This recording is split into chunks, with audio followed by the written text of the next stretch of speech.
තමන් බලනවා තමන්ට මේකෙන් වෙනම සුරක්ෂිත වෙන්න පුළුවන්. මා ජනතාවෙන් ඉල්ලා හිටින්නේ තනියම කාටවත් මේක සුරක්ෂිත වෙන්න බෑ. තනියම අපි හැමදෙනාම යමක් මේ වෙනුවෙන් දරාගනිමින් මේ වෙනුවෙන් මුහුණ දෙන්න පුළුවන් නම් අපි ඔක්කොටම එකට ගොඩ වෙන්න පුළුවන්. තනියම ගිහිල්ලා ගෙදර සෙඩ් එකක් දාගන්න බෑනේ. මාස කීයද? ඒක කමක් නැහැ. හරිද? මම කියන්නේ ඒක තීරුමක් නැහැ. ඒ නිසා මේ බාහිර කම්පනය අපිට යම් බලපෑමක් ඇති කරමින් තිබෙනවා. මම කියන්නේ යම් බලපෑමක් ඇති කරමින් තිබෙනවා. ඒ නිසා තමයි අපිට ඉන්ධන මිල ඉහළ දාන්න සිද්ධ වුණා. ඒ වගේම අපි ඉන්ධන මිල ඉහළ යාම පිළිබඳ සහතිකයක් දෙන්නේ නැතුව අපේ ඉන්ධන මාකට් එකෙන් 50% පෙට්‍රෝලියම් අතේ තියෙන්නේ. 47%ක් බාහිර ඒවා අතේ තිබෙන්නේ. ත්‍රෝන්ට සහතිකයක් අවශ්‍යයි. රජයට වගකීමක් තියෙනවා. පුද්ගලික ඒ තෙල් මාකට් එකේ ඉන්න අයට ලාභය පිළිබඳ ව්‍යාපාරය පිළිබඳ අදහසක් තියෙනක අපි පිළිගන්න ඕන. අපිට යන්න බෑ තෙල් සංස්ථාව පමණක් විශ්වාස කරලා. මොකද මාකට් එකෙන් වැඩි තව පංගුවක් අනිත් අය නියෝජනය කරනවා. ඒගොල්ලන්ටත් අපි සහතිකයක් ලබා දෙන්න ඕන. අපිට අර්බුදය මතුවෙන්නේ 2022 අර්බුදය මතුවෙන්නේ මොකක් නිසාද? ලෝකේ සැපයුම් මාර්ග අඩාල වෙලා නෙමෙයි. ලෝකේ තෙල් සංචිත වලට පහර දීලා නෙමෙයි.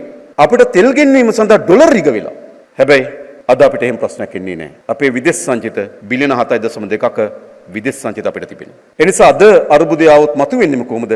අපේ සැපයුම් මාර්ගවල අර්බුදයක් විසින්. එහෙම නැතුව අපිට ගෙන්වා ගැනීමට නොහැකි වීම අර්බුදයක් විසින් නෙවෙයි. ඒ නිසා අපි ඒ සඳහා අවශ්‍ය වෙන විකල්පමාවත් සියල්ල අපේ මිතුරු රාජ්‍යයන් එක්ක අපි සාකච්ඡා කරමින් තිබෙනවා. මිතුරු සමාගම් එක්ක අපි සාකච්ඡා කරමින් ඉන්නවා. අපේ වගකීම තමයි අඛණ්ඩ බලශක්ති සැපයීම ලබා දෙන්න ඕන.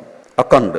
ඒක බිඳ වැටීම අපි මේ ආර්ථිකය අත්පත් කරගෙන දෙන සුවිශේෂී ජයග්‍රහණ විශාල ප්‍රමාණයක් පොඩි කාලයකට නතර කරන්න හේතු වෙනවා. අඛණ්ඩ බල සැපයීම සහතික කරන්නේ කොහොමද? ඒක තමයි අපේ වගකීම. අපිට දැන්ට සහතික කළ හැකියි. අඛණ්ඩ බල සැපයීමක් බලශක්ති සැපයීමක් අපිට දැන් සහතික කරන්න පුළුවන්. හැබැයි අපි හැම දිනකටම මේ தත්ත්ව පුරෝකතන කරන්න පුළුවන් කොච්චර කාලයකටද? උපරිම මාස දෙකකට පුරෝකතන කරන්න පුළුවන්. මාස දෙකකට වඩා මේ යුද්ධය ඇදුනොත් මම හිතනවා අපි පුරෝකතන වලින් තේරුමක් නැහැ. මේ යුද්ධය ක්‍රියාත්මක වෙන අවස්ථාව කියලා කියන්නේ යුද්ධ තාක්ෂණය මහා පෙරළි අත්පත් කළ තියෙන යුගය. තාක්ෂණයේ විද්‍යාව විසින් යුද්ධයට විශාල බලයක් නිර්මාණය කළ තියෙන යුගය. අපි කවුරුත් අපේ ජීවිතවල අත්විඳලා නැහැ එවැනි තාක්ෂණික යුගයක යුද්ධයක් ගැන. යුද්ධය හවුලුන හැම පාර්ශවකරුවම කියනවා අපි තාමත් අපේ ප්‍රබලතම අවිසා මෙහෙයුම් ක්‍රියාත්මක කරේ නැහැ කියලා. එතකොට මේ විනාශය අපි දකින්නේ ප්‍රබලතම අවිසා මෙහෙයුම් නැතුව. ඒක අපිත් දන්නවා. නමුත් ඔවුම කියනවා. නම් ප්‍රබලතම අවිසා මෙහෙයුම් විසින් කවර විනාශයක් ගෙන දෙවිද කියලා අපිට පුරෝකතනය කරන්න පුළුවන්ද? ඒ නිසා තමයි අපිට පුරෝකතනය කරන්න පුළුවන් කෙටි කාලයකට. ඒ කාලේ ඉක්මවා යුද්ධය ඇදෙනවා නම් මම හිතන්නේ කිසිදු జగතික පුරෝකතනය කරන්න පුළුවන් තත්ත්වයක් ලෝකේ නෑ දැන්. යුද්ධයට බැඳියත් විතර පාර්ශවකරුවන්ට පුරෝකතනය කරන්න බෑ කියලා මම හිතනවා මාස දෙකකට වඩා වැඩි යුද්ධ යනවා. ඒ නිසා අපි ඔබට සහතිකයක් දෙන්න. අපි උපරිම මේ මාස දෙකේ ප්‍රේම අඛණ්ඩව ලබා දෙන්න අපි වග වෙනවා. මිල උච්චවචන විය හැකියි. ඒකේ වෙන්න ඕන. මේක මොකද බම කවුද තෙල්ලින් අයිතිකාරයෙක්. ඒ නිසා මට ලාභ ගන්න වැඩි කරනව නෙවෙයි මේ. එහෙම නෙවෙයිනේ. එහෙම නැත්නම් මම තෙල් සමාගම ඒජන්තෙක් මට ලාභ ලබා ගැනීම සඳහා තෙල් වැඩි කරනව නෙවෙයි මේ.